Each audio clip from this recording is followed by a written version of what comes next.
Pensando un poco en lo que acabamos de cantar, el tema del Espíritu Santo, quisiera comenzar con una pregunta que creo que les he hecho en el pasado, pero ¿cómo es de que un cristiano puede identificar la obra genuina del Espíritu Santo?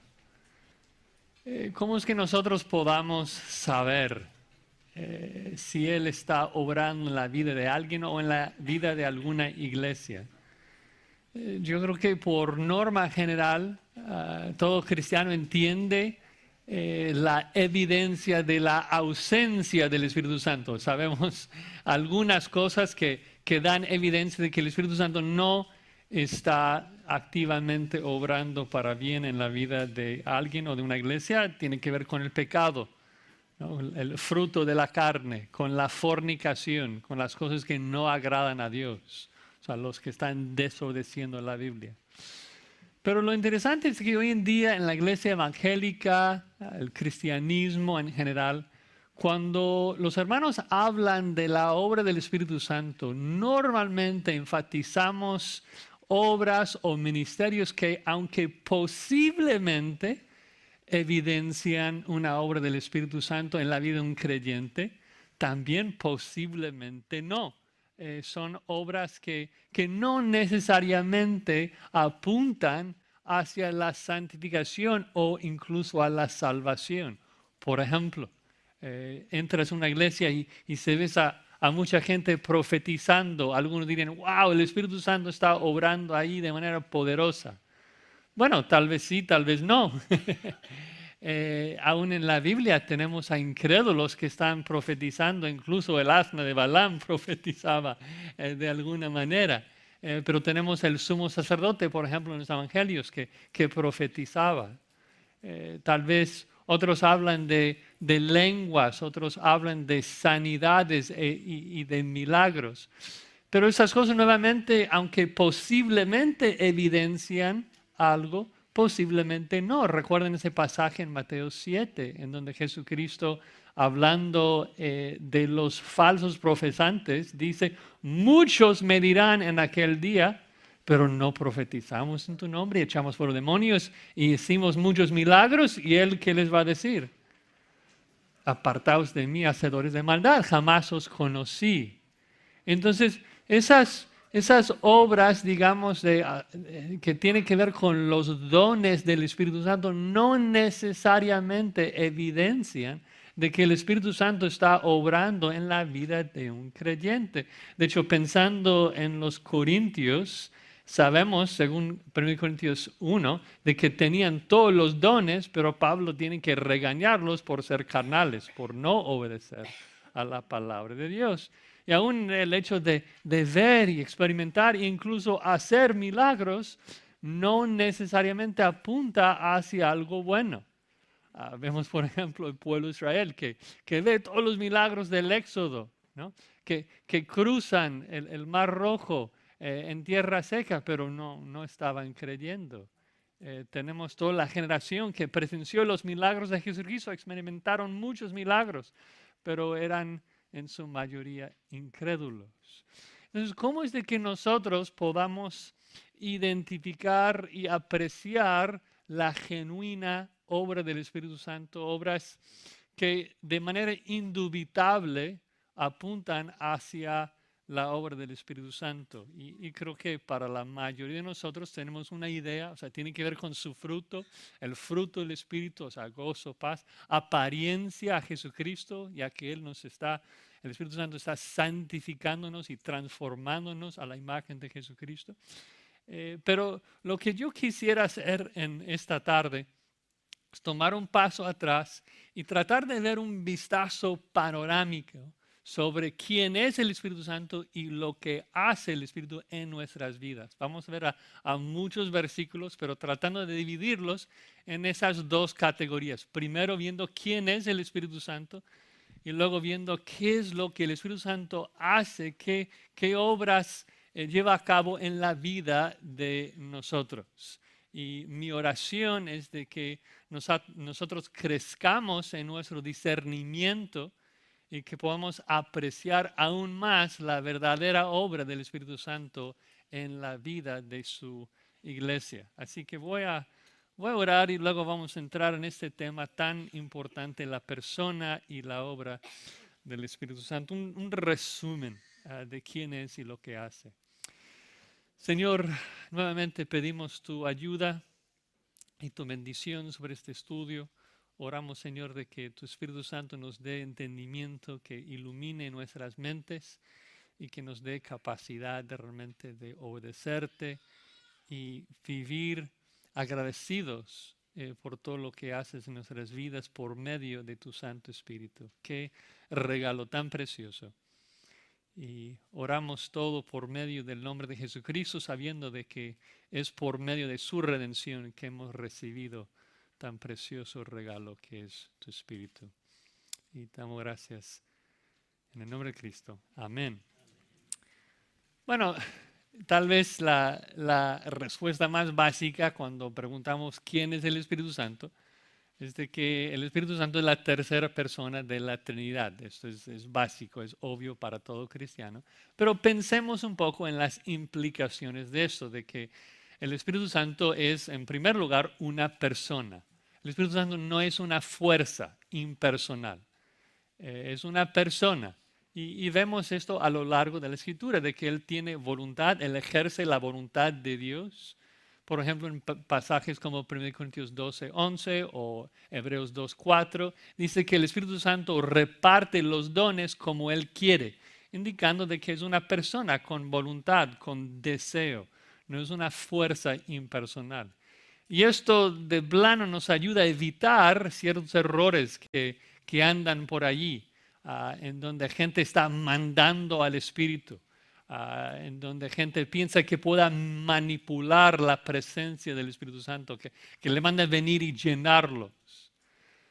Una pregunta como básica sería, si no dirías algo al Padre, si no dirías algo al Hijo, no debes decirlo al Espíritu Santo, porque Él igual es una persona de la Santa Trinidad y debemos tratarlo con el mismo respeto, la misma reverencia, temor con el que tratamos y nos relacionamos al resto de la Trinidad.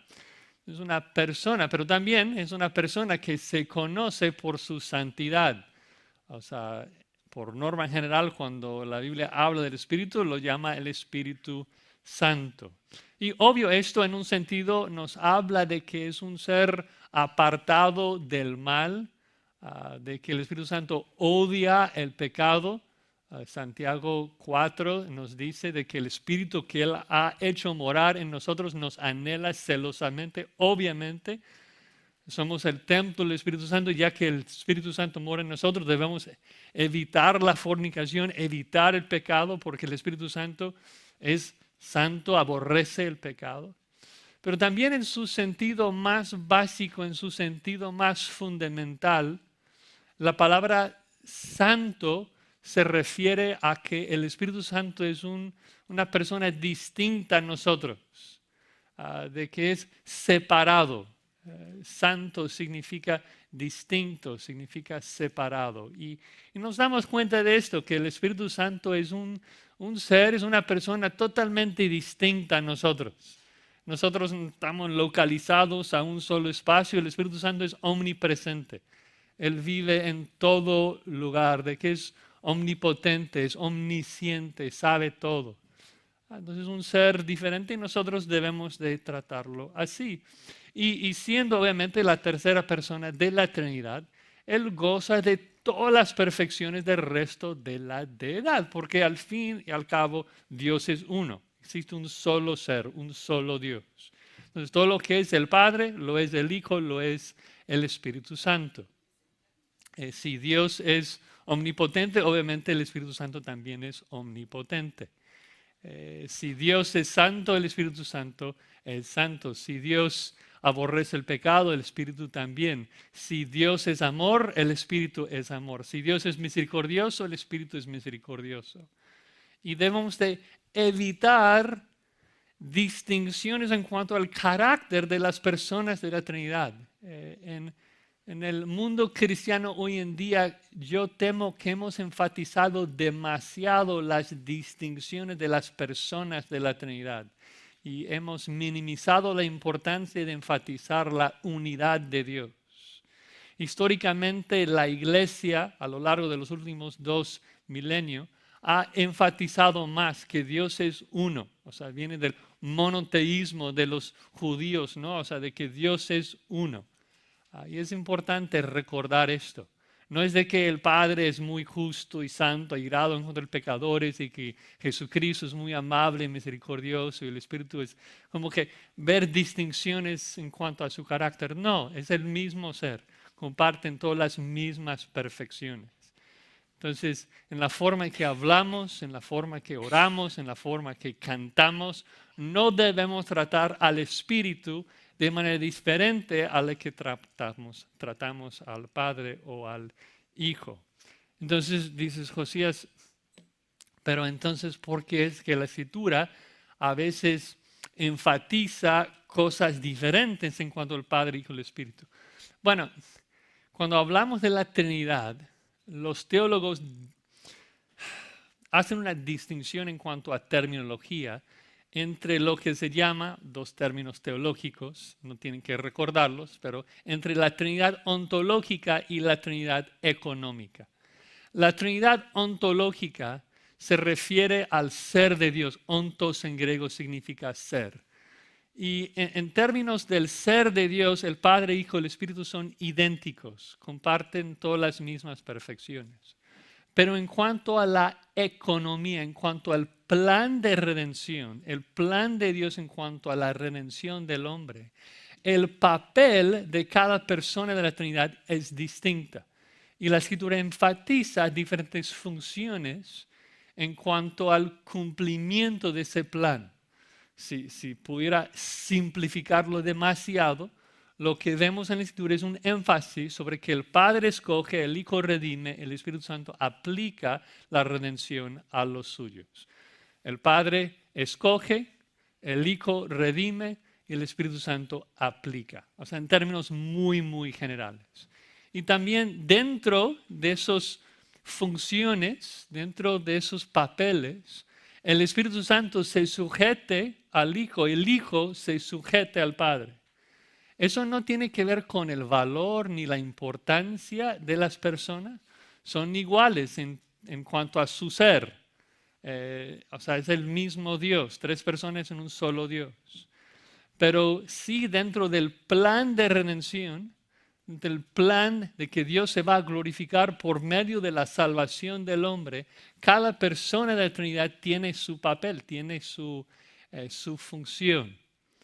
Y Dios Padre es quien escoge, y Dios Hijo es quien redime, y Dios Espíritu y es quien aplica ese plan de Dios. Entonces vemos de que el Hijo cuando está aquí en la tierra está diciendo, yo no hago nada por mi cuenta, yo hago lo que el Padre me dice. Y luego dice que yo voy a enviarles el Espíritu Santo, y el Espíritu Santo va a hacer ¿qué? Va a hacer todo lo que yo le diga. Entonces, el Hijo está diciendo, yo hago todo lo que el Padre me dice y que el Espíritu va a hacer todo lo que yo le di. Entonces vemos cierta jerarquía, pero nuevamente eso no tiene que ver con importancia ni valor, tiene que ver simplemente con la función, con la obra de Dios en la redención. Tal vez el pasaje que mejor explica eso se encuentra en 1 Corintios 11:3, donde Pablo, hablando del papel del esposo y de la esposa en el matrimonio, lo compara de alguna manera con el plan de Dios en la redención. De que como el Padre es la cabeza de Cristo, Cristo es la cabeza del hombre y el hombre es cabeza de su esposa. Hombre y mujer, esposo y esposo, idéntico valor delante de Dios. No hay ninguna diferencia. Pero en su papel en el matrimonio, la esposa se sujete al esposo. En la misma manera, en cuanto a la persona, el Padre, el Hijo y el Espíritu Santo son idénticos en cuanto a valor, pero en cuanto al papel en la salvación, el Espíritu Santo se sujeta al Hijo, glorifica al Hijo y el Hijo glorifica al Padre. ¿Más o menos? Entonces, ¿quién es el Espíritu Santo? El Espíritu Santo es la tercera persona de la Trinidad, que en cuanto al ser de Dios es un solo Dios y las tres personas son idénticas en términos de sus perfecciones. Iguales en cuanto a su santidad, iguales en su justicia, iguales en su sabiduría, iguales en su poder. Pero dentro del plan de redención, cada persona de la Trinidad tiene su papel, tiene su función. Y el Padre escoge, el Hijo redime, y el Espíritu Santo aplica la salvación al hombre. Entonces, eso es la parte tal vez un poquito más extensa. Si tomamos un paso atrás y nos preguntamos, entonces, ¿cómo es que el Espíritu Santo aplica la redención al hombre? ¿Qué es lo que el Espíritu Santo hace? ¿Qué obras lleva a cabo el Espíritu Santo en nuestras vidas? Ahí es donde tenemos muchísima información. Entonces, acabando con el primer punto, ¿quién es el Espíritu Santo? Ahora vamos a pasar al segundo punto, que es qué es lo que el Espíritu Santo hace en nuestras vidas. Y voy a tratar de resumirlo en 15 ministerios. Podríamos agregar muchos a la lista, pero para dar un vistazo así muy panorámico, les voy a dar 15 ministerios nuevamente para identificar y apreciar este precioso regalo que Dios nos ha dado, que es el Espíritu Santo que mora en nosotros. 15 obras del Espíritu que vemos en la Escritura, comenzando con el primero, el más básico, en Génesis 1:2, de que cuando Dios hizo los cielos y la tierra, el Espíritu de Dios está allí moviéndose sobre la faz de las aguas. El verbo allí en hebreo, moviéndose, es un verbo que se usa de una gallina que está moviéndose sobre un huevo, preparándolo, alistándolo para nacer. Eso es precisamente lo que el Espíritu de Dios estaba haciendo ahí en la creación, soplando su vida para dar aliento y vida a la creación de Dios.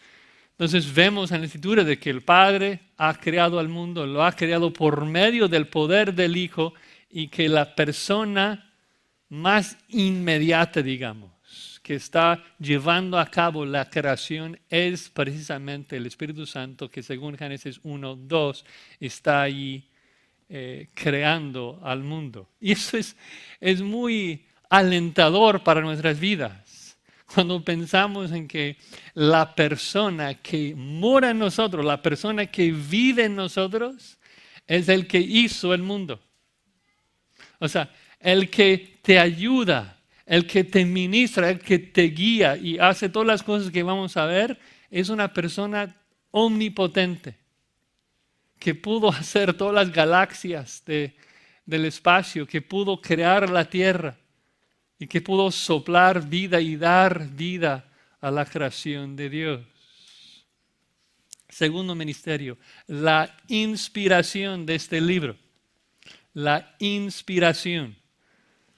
Segundo de Pedro 1:21 habla de que los santos hombres de Dios, cuando escribieron la Biblia, pues lo hicieron con su propia voluntad, sus propios deseos.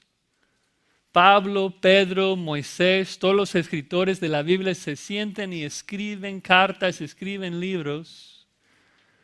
Pero el Espíritu Santo estaba de alguna manera conduciéndolos, de manera que no comprendemos un misterio. ¿Cómo es que el Espíritu Santo podría mover a los autores de la Escritura para que las palabras que escribieran resultaran ser exactamente las palabras que Dios quiso escribir?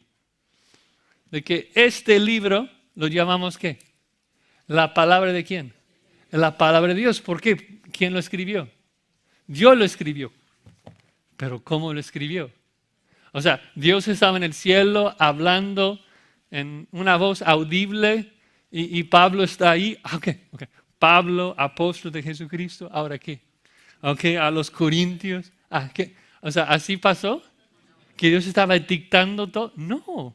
O sea, Pablo se siente y O sea, Gálatas, por ejemplo, de su preocupación de que los Gálatas querían circuncidarse y iban por las obras y él está angustiado y escribe y les exhorta, les anima, pero el Espíritu Santo estaba moviéndolo, guiándolo a escribir de manera tan milagrosa, de que toda la carta era exactamente lo que Dios quiso decir a ti y a mí desde antes de la fundación del mundo.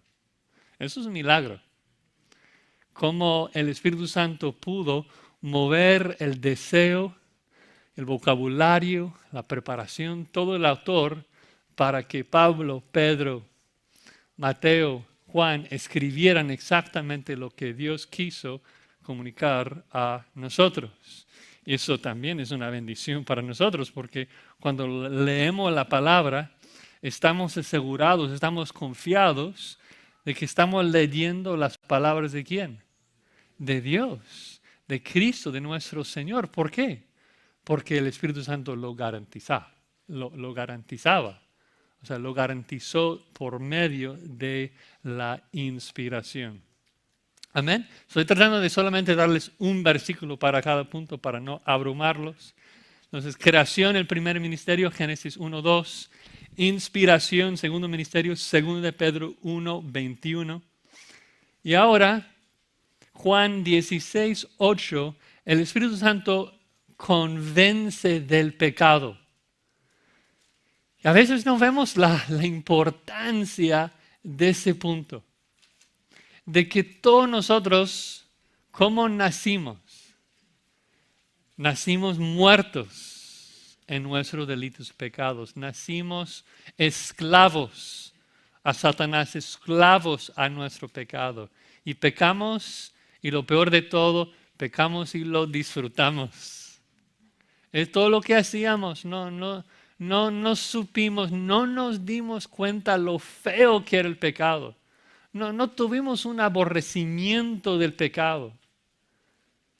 Y una de las primeras obras del Espíritu, que es algo simultáneo con la regeneración, pero pensando de manera lógica, lo primero que hace el Espíritu Santo es que nos convence de nuestra necesidad de arrepentirnos. Nos convence que somos pecadores. Nos convence de que estamos bajo la ira de Dios y que merecemos muerte, merecemos ira y el infierno. Nos convence de que somos feos, somos pecadores, que hemos ofendido a Dios. Y obra en nosotros un odio por el pecado, nos convence de lo feo que es. Me encanta la ilustración, no es mía, no me acuerdo exactamente del origen, pero que siendo pecadores es como una persona que por la madrugada baja a la cocina, es todavía muy temprano, no hay luz todavía, y siente algo en la mesa y piensa que es algo como de valor, algo precioso, lo está tocando, como que brilla un poquito, lo está valorando, y luego la esposa viene y prende la luz y es una cucaracha muerta ahí. Y es como que, uy, se espanta, ¿no? De lo feo que es, o sea, le da asco. Y eso es lo que hizo el Espíritu Santo en la vida de cada creyente. De que nosotros estuvimos viviendo tranquilos, felices en nuestro pecado. Y luego el Espíritu Santo viene y prende la luz y dices, oye, qué asco me da que yo vivo así. O sea, qué feo soy que hago esas cosas. Y nace un aborrecimiento. O sea, te odias a ti mismo y lo que haces es feo. Es una bendición, hermanos. Es una bendición porque es el primer paso de abandonar eso. El primer paso hacia la imagen hermosa de Jesucristo es abandonar todo lo sucio, lo feo de nuestro pecado. Y obviamente muy conectado a ese, de que el Espíritu Santo nos convence de pecado, Juan 16:8, de que Jesucristo dice que es su propósito, es convencer al mundo de su pecado. Es el cuarto ministerio, que es la regeneración. La regeneración, de que el Espíritu Santo nos da vida. Ya dije de que nosotros nos concebimos muertos en nuestros delitos y pecados. Somos cadáveres espirituales. Y es el Espíritu Santo que viene y nos da vida. Y es muy importante comprender de que esto es lo que da inicio a nuestra experiencia de la salvación. No es de que tú te diste cuenta de que Cristo era hermoso y que tú te diste cuenta de la belleza del Evangelio y tú te diste cuenta de tu pecado y que necesitabas ser salvo. No te diste cuenta por ti mismo. Lo que pasó es de que primero el Espíritu Santo vino a un cadáver y dio a ese cadáver ojos para ver a Cristo. Y le dio un nuevo corazón. Le dio nuevos oídos para escuchar la voz de su pastor. Nos hizo nuevas criaturas, como Pablo lo explica. Somos la creación de Dios.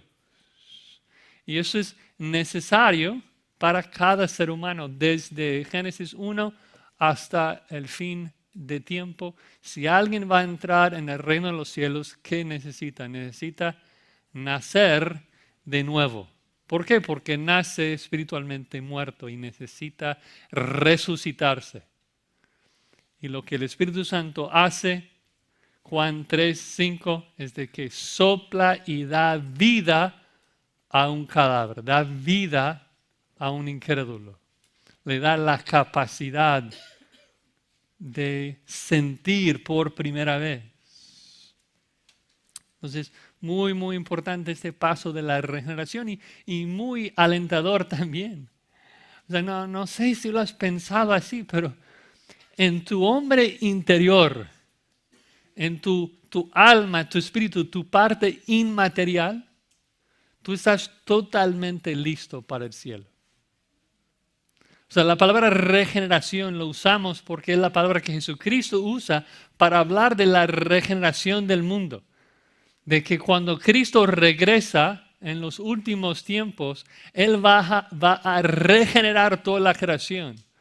Va a derretir los elementos de esta creación, de estos cielos y de esta tierra. Y va a ser unos nuevos cielos y una nueva tierra donde vamos a reinar con Cristo eternamente. Pero ya ha regenerado el hombre interior de cada cristiano. Somos una nueva hechura suya. Dices, oye, ¿por qué sigo pecando? Bueno, porque nuestra parte inmaterial está todavía esclavizado dentro de esta carne, de este cuerpo caído. Tú tienes un cerebro que no funciona como debe de funcionar. Tú tienes un corazón que no funciona. O sea, todo nuestro cuerpo está caído todavía y necesita ser renovado. Esto no viene hasta el final, cuando recibimos cuerpos nuevos, cuerpos glorificados. Pero en el hombre interior ya nos deleitamos en la ley de Dios. Ya queremos obedecer. El problema es que el cerebro no lo sabe. El cerebro todavía quiere el pecado, todavía disfruta el pecado. Y nosotros tenemos que matar esos impulsos, esos deseos antiguos de pecar. Pero en la parte inmaterial, en la parte espiritual, el Espíritu Santo nos ha hecho nuevos, totalmente nuevos, con una nueva libertad. Pablo dice, 2 Corintios 3:17, de que ahora en Cristo ya no es como antes, que la letra mataba, la letra esclavizaba. En Cristo, por medio del Espíritu, somos libres. ¿Libres para hacer qué? Libres para hacer justicia. No pudimos hacer justicia antes. Solamente pecamos. Claro, podríamos escoger entre pecados. El incrédulo tiene la libertad de escoger entre este pecado u otro pecado. Pero no tiene libertad genuina, verdadera. Solamente el creyente goza de libertad. Libertad completa de buscar hacer el bien. No necesitamos más vida espiritual de lo que ya tenemos por medio de lo que el Espíritu Santo hizo en nosotros. Nos hizo nuevos. Ya me estoy perdiendo la cuenta. Quinto ministerio, Efesios 1:13. El Espíritu Santo nos ha sellado para nuestra futura redención. Esto es increíble. El hecho de que Dios ha puesto su sello sobre nosotros indica varias cosas. Obviamente indica que somos posesión de Dios. Ya puso su sello sobre nosotros.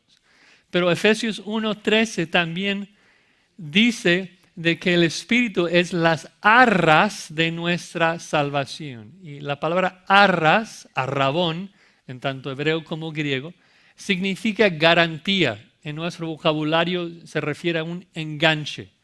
Es el primer pago que garantiza el pago completo. Y Pablo dice de que el Espíritu Santo es la garantía de Dios de nuestra futura redención. Esto significa de que si alguien recibe el Espíritu Santo, Dios está garantizando a esa persona que le va a salvar eternamente.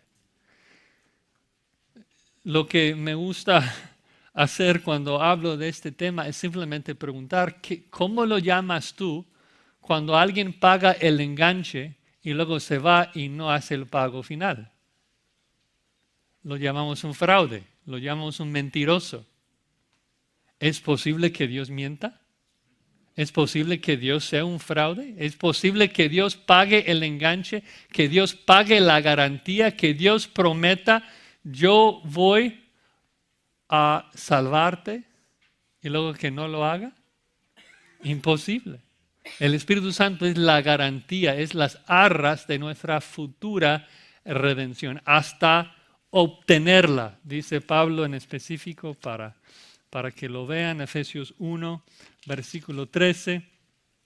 En Él, en Cristo, también vosotros, habiendo oído la palabra de verdad, el evangelio de vuestra salvación, y habiendo creído en Él, fuisteis sellados con el Espíritu Santo de la promesa, que es las arras. La palabra arras, como dije, significa enganche, garantía. La garantía de nuestra herencia, ¿hasta cuándo? Hasta la redención de la posesión adquirida para la alabanza de su gloria. Que el Espíritu Santo va a morar en ti, ¿hasta cuándo?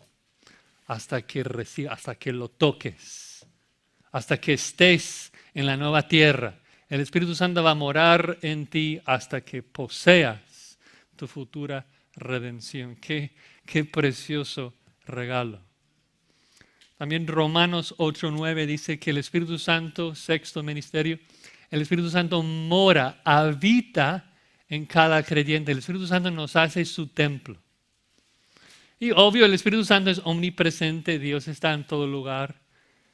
Pero habla de la cercanía, habla de que Dios literalmente hace su tabernáculo en nuestros corazones, vive en nosotros.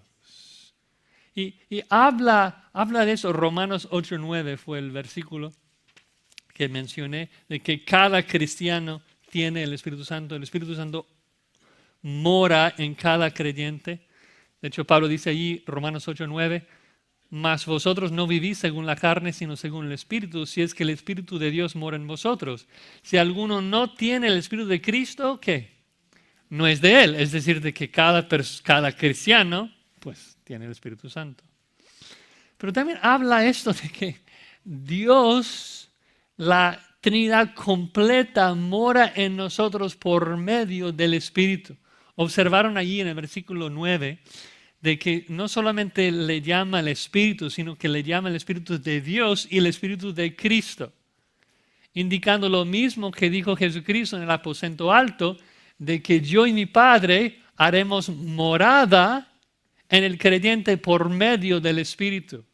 Porque obviamente si el Espíritu Santo vive en ti, y el Espíritu es el mismo ser que el Padre, el Hijo, entonces si el Espíritu vive en ti, la Trinidad completa, con todo su poder, con toda su gracia, con todo su perdón, con toda su santidad, con toda su justicia, con toda su santidad, mora, vive en ti. También otro ministerio es de que el Espíritu Santo nos bautiza. Nos bautiza. No bautiza a algunos de nosotros. No es de que algunos reciben un bautismo tipo chafa y otros reciben un segundo bautismo. No, o sea, todos recibimos un bautismo completo. Todos tenemos todo lo que necesitamos. 1 Corintios 12, hablando en el contexto de los dones y de la unidad del cuerpo de Cristo, dice en 1 Corintios 12, versículo 13, porque por un solo espíritu fuimos todos bautizados en un cuerpo, sean judíos o griegos, sean esclavos o libres, y a todos se nos dio a beber de un mismo espíritu. Vean el énfasis sobre la unidad, de que cada creyente recibimos exactamente lo mismo. A cada creyente nos pasó lo mismo. No hay ninguna diferencia, no hay distinciones en la iglesia de gringo y latino, o de judío, o de esclavo, o de libre. No hay ninguna de esas distinciones. Somos todos iguales. No sé que, este es pastor y este es oveja. No, o sea, tiene que ver tal vez con papeles, pero en términos de lo que somos en Cristo, somos todos idénticos. Nadie está por arriba, por encima de otro. El Espíritu Santo nos sumergió. La palabra bautizar simplemente significa sumergir en griego.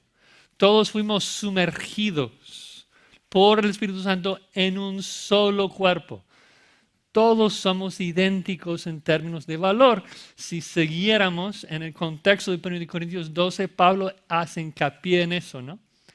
De que claro, en el cuerpo hay diferentes funciones. El ojo ve, o sea, el oído escucha, el pie camina.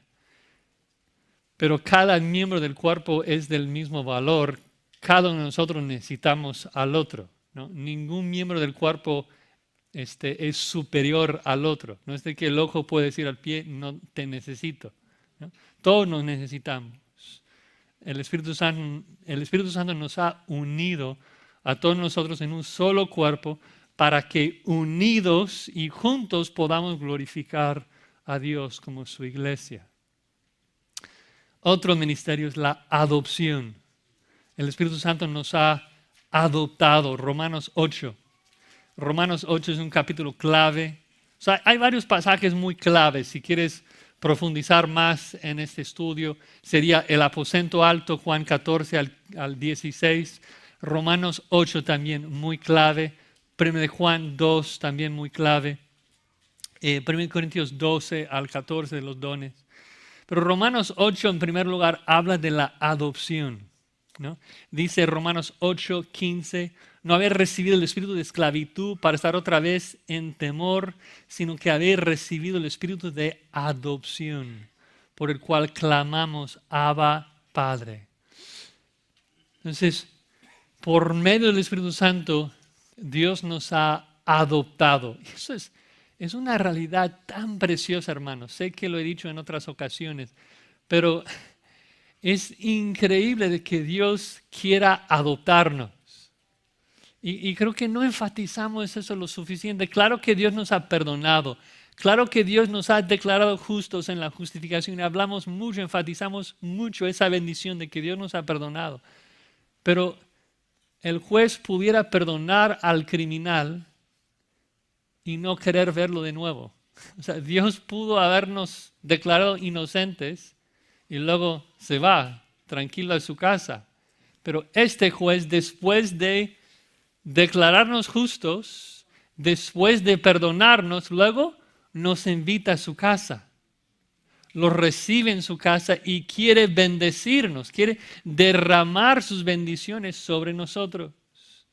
Y es el Espíritu Santo, la persona de la Trinidad, que aplica esa realidad en nuestras vidas. Y incluso ven el versículo 16, Romanos 8, 16, el Espíritu mismo da testimonio a nuestro espíritu de que somos hijos de Dios. Es decir, de que es el Espíritu Santo de Dios que comunica esa realidad a nuestras vidas.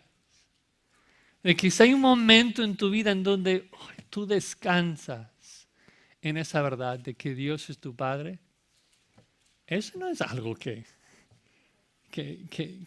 tú inventaste en tu mente. Eso es algo que tú pudiste crear en tu mente. Eso es el Espíritu Santo que está ministrando a tu espíritu, confirmando de que eres un hijo de Dios y debemos entonces darle gracias, ¿no? Que va a ser el punto de aplicación en esos puntos, de que cada vez que pensamos en esas cosas, que Dios nos ha adoptado, que Dios nos ha sellado, que Dios nos ha bautizado, pues la razón de querer identificar esa obra del Espíritu Santo es precisamente para adorarlo y agradecerlo. Dile gracias a Dios por el regalo del Espíritu Santo en mi vida. Bueno, siguiendo con los ministerios, el tiempo vuela. También el Espíritu Santo nos ha ungido a todos. 1 Juan 2. 1 Juan 2 dice de que recibimos la unción del Santo. Cada cristiano ha sido ungido por el Espíritu Santo de Dios. Y esto indica de que hemos sido apartados, hemos sido capacitados para llevar a cabo un ministerio, una misión. Es la razón que alguien es ungido en la Escritura. El Espíritu Santo nos ha capacitado y en particular capacitado para comprender la Biblia. Vean, no vamos a ver a detalle, pero 1 Juan 2:20, vosotros tenéis la unción del Santo y ya que gozamos de la unción del Santo, ¿qué dice? Conocéis todas las cosas. Lo va a explicar en más detalle en el versículo 27, pero el punto es de que por medio del Espíritu Santo nosotros conocemos todas las cosas. ¿Cómo? Porque Él nos capacita, Él nos ha ungido para poder comprender y aplicar este libro, para conocer la palabra de Dios, que precisamente es el siguiente punto, la iluminación. La iluminación, de que el Espíritu Santo nos capacita para comprender la Biblia. Sin el Espíritu Santo, un muerto, impío, incrédulo no puede entender la Biblia. Está en cero. Dices, oye Josías, esto me parece increíble. ¿Me estás diciendo que un católico que estudia la Biblia toda su vida, tiene su PhD, su doctorado en el estudio de las Escrituras, que no entiende nada? Correcto, es exactamente lo que estoy diciendo. No entiende nada, está en ceros. ¿Por qué? Porque el principio de la sabiduría es el temor de Jehová. Está en ceros. Sin el Espíritu Santo está en ceros. ¿Cómo lo sabemos? ¿Cómo lo podemos probar? Porque el católico romano que niega la gracia de Dios, que estudia la Biblia toda su vida, dice que entiende el infierno. A lo mejor puede detallar y explicar el infierno más que alguno de nosotros, pero no lo entiende. No lo entiende. No como debe entenderlo. Porque si realmente entendiera lo que es el infierno, no iría allí. Si realmente entendiera el Evangelio como Dios quiere que entendamos el Evangelio, el Espíritu Santo le hubiera dado la capacidad de huir de esa ira, abandonar su pecado y buscar la gracia de Dios para no ir a ese terrible lugar. No entiende. El único que entiende la palabra de Dios es el cristiano. ¿Por qué? Porque el Espíritu Santo le ilumina, le enseña las verdades de las Escrituras y no es algo intelectual solamente, académico solamente, tiene que ver con un entendimiento profundo de lo que significa, de lo que implica para mi vida. Entonces, el Espíritu Santo ilumina, el Espíritu Santo enseña, el Espíritu Santo da discernimiento, pero de Juan 4. Seguramente el versículo más clave para este punto sería 1 Corintios 2, 14 y 15, de que el hombre natural no percibe las cosas que son del Espíritu, para él son la locura y no puede comprenderlas porque se han de discernir espiritualmente. Mas en cambio, final del capítulo, nosotros tenemos la mente de Cristo que aplica tal vez directamente a los apóstoles, pero por aplicación, por medio de la Escritura también aplica a nosotros que tenemos el entendimiento de la mente de Cristo porque el Espíritu mora en nosotros. También otro ministerio, santificación, tan importante. El Espíritu Santo, 2 Corintios 3, 18, 2 Corintios 3:18 nos transforma a la imagen de Cristo. Y obvio, hay muchos versículos que hablan de esto, Juan 17:17. Pero 2 Corintios 3:18, por tanto nosotros todos mirando a cara descubierta como en un espejo la gloria del Señor, somos transformados de gloria en gloria en la misma imagen como por el Espíritu del Señor. En otras palabras, por medio del Espíritu del Señor, por medio del Espíritu Santo, Dios nos transforma de gloria en gloria, de manera paulatina, poco a poco, hacia la imagen de Jesucristo.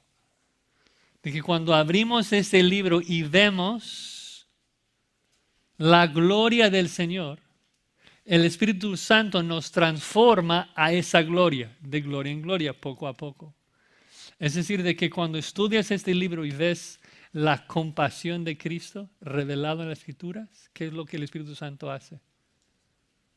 Te hace más compasivo, de gloria en gloria, poco a poco. Y luego ves la justicia de Dios. ¿Y qué hace el Espíritu Santo? Te hace más justo.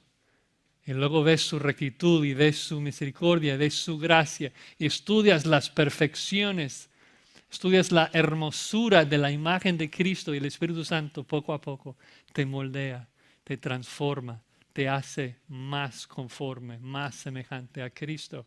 Usa todo, usa circunstancias, usa pruebas, pero siempre aplicando su bisturí, siempre aplicando su palabra para moldearnos y transformarnos a la imagen de Cristo, que es lo más bello, es su obra, es el fruto del Espíritu, es producir las perfecciones de Dios en nosotros, su gozo, su paz, su paciencia.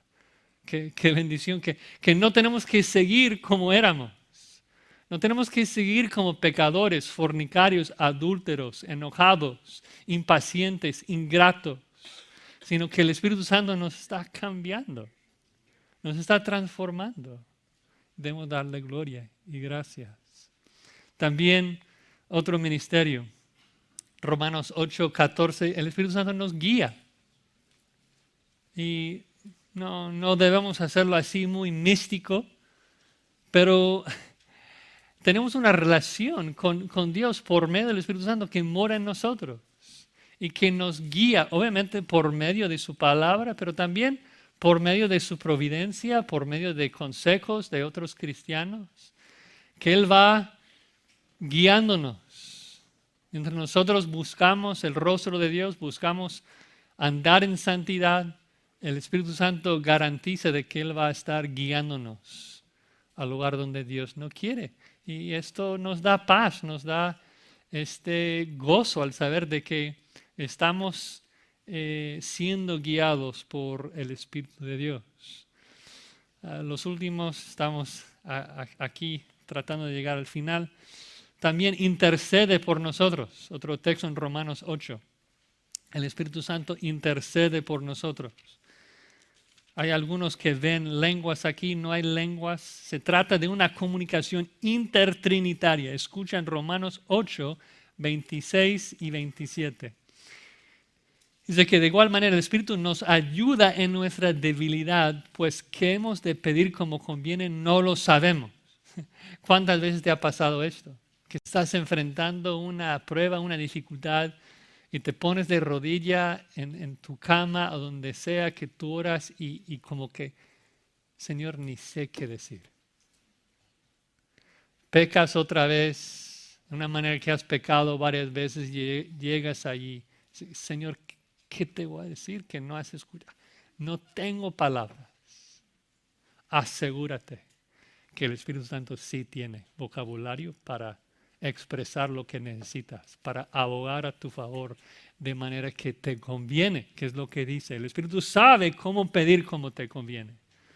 El Espíritu Santo, aunque tú no sabes cómo expresar la petición, el Espíritu Santo ya lo ha pedido. Lo que tú necesitas para la eternidad, aunque ni cuenta te das de lo que necesitas. Tal vez es una prueba lo que necesitas. Pero ten por seguro de que lo que tú necesitas, el Espíritu Santo ya lo ha pedido. Porque el Espíritu Santo está en comunión y constante comunicación con Dios. También dota, que es un tema muy grande que estamos tocando en otros miércoles. Pero el Espíritu Santo da el don que cada uno de nosotros necesitamos para edificar a la iglesia. No es algo místico, no es de que tú tienes que, uy, ¿qué debo hacer? Y no sé. No, tú ministra, tú edifica a tus hermanos. El Espíritu Santo te va a capacitar. Cada uno de nosotros tenemos un don. Cada cristiano hemos sido dotados para servir, para edificar a la iglesia. Y la verdad es que 1 Pedro 4:10 lo simplifica muchísimo. Hay los de nosotros que hemos sido dotados en el hablar y otros que hemos sido dotados en el servir. O sea, unos con la lengua y otros con las manos, para simplificarlo. El chiste no es como que tratar de ver, uy, entonces ¿qué? No, sirve, ministra a tus hermanos, anímalos, sírvelos. El Espíritu Santo te va a capacitar para que el cuerpo sea edificado. Finalmente, es el Espíritu Santo, último ministerio, es el Espíritu Santo que salva, que aplica. Recuerden que dije que el Padre escoge, el Hijo redime, el Espíritu Santo aplica, pues aplica de principio a fin. O sea, es Él, es el Espíritu Santo que hizo que María concibiera al Salvador. Es el Espíritu Santo que capacitó a Jesucristo para su ministerio en los evangelios. Es el Espíritu Santo que hizo levantar a Cristo de los muertos, y también es el Espíritu Santo que nos regenera. Es el Espíritu Santo que nos santifica. Es el Espíritu Santo que nos preserva, y es el Espíritu Santo que te va a resucitar al final de los tiempos. Dice Romanos 8:11. Vean esas palabras de ánimo. Romanos 8:11. Si el espíritu de aquel que levantó de los muertos a Jesús mora en vosotros, y eso es una realidad para cada creyente, ¿sí? Amén. O sea, si eres cristiano, el Espíritu Santo mora en ti. Entonces, ¿quién mora en ti? Quien mora en ti es el que levantó de los muertos a Jesús. Dice entonces, el que levantó de los muertos a Cristo Jesús, vivificará también vuestros cuerpos mortales por su Espíritu que mora en vosotros. O sea, ¿quién es la persona que levantó a Jesucristo de los muertos, según ese versículo? El Espíritu Santo, quien mora en ti. ¿Quién va a estar morando en ti cuando tú te mueres? ¿Qué garantía de que no te vas a quedar en la tumba? Si el Espíritu Santo mora en ti, te va a revivificar, te va a glorificar, te va a resucitar para que tú poseas, para que tú recibas esa futura redención que Dios te ha prometido. Bueno, sé que traté de cubrir demasiado material, pero espero que puedan apreciar un poquito más todo lo que el Espíritu Santo hace en tu vida, para poder glorificarte, para poder agradecerlo por todo lo que hace. Jesucristo, recuerden, dice en el aposento alto que nos iba a enviar el Paráclitos, el ayudador. Y creo que más pensamos en todas las maneras que el Espíritu Santo nos ayuda, nos capacita, nos ayuda para vivir agradecidos, glorificando a Dios por todo lo que el Espíritu Santo está obrando y haciendo en nuestras vidas, y poder no solamente identificarlo, pero también tener discernimiento de que los que dicen que el Espíritu Santo está obrando mucho en su medio, pero que no obedecen la palabra, que no veas esas obras, no ves santificación, no ves una reverencia por la palabra, no ves un gozo del Espíritu Santo, pues no es allí que el Espíritu Santo está obrando. El Espíritu Santo va a obrar en la manera que Él describe, en las maneras que hemos visto en esta noche, y debemos estar agradecidos y glorificar a Dios por este precioso regalo. Vamos a terminar en oración. Señor, gracias queremos darte a nuestro Dios, el único Dios vivo y verdadero, que habita eternamente en tres personas perfectas. Gracias, Padre, por escogernos sin que nosotros lo mereciéramos.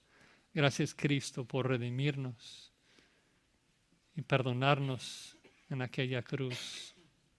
Y gracias, Espíritu, por morar en nosotros y garantizar nuestra futura redención. Ayúdanos a vivir en la santidad que te agrada para que nuestro Dios sea glorificado en todo lo que hagamos. Amén.